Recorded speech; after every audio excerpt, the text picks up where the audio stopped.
When people say feminism started in the 19th century, it's historically inaccurate. Feminism actually started with the publication of Christine's book, The Book of the City of Ladies, which was peopled by 500 great women in history, most of whom we had to re-research for the dinner party because they had been erased. When you see a wall of self-portraits by women across centuries, and you see the similarity of the gesture, the jewelry, the open bodice, you realize that women have been struggling to make their voices heard for centuries. This piece is based on traditional Virgin Mary altars. To see it in relationship to a 13th century manuscript by Hildegard von Bingen, when she was a ruling abbess who did embody the time when women had power in the church. But to see it in relationship to my work is to understand the history of women and the effort to create their own spiritual world.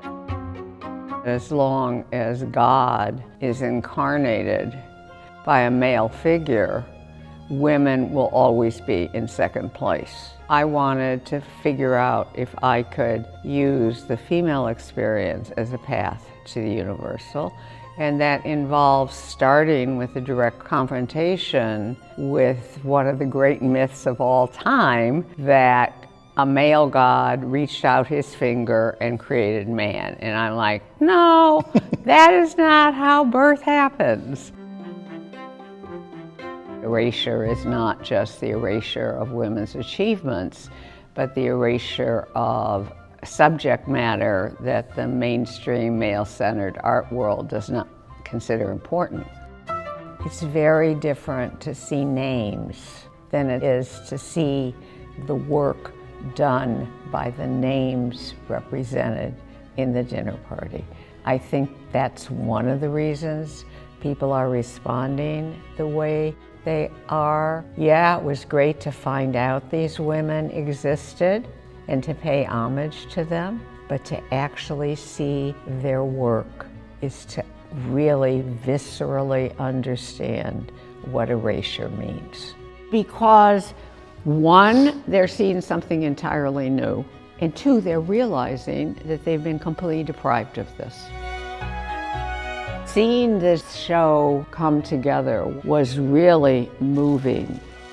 It's going to be amazing. When the show opened, and I actually had the opportunity to see all this work together, I wept, because this is the work I've carried in my mind and in my heart throughout most of my career since I first discovered it. This is the context out of which my work grows, and this is the context without which my work cannot be understood.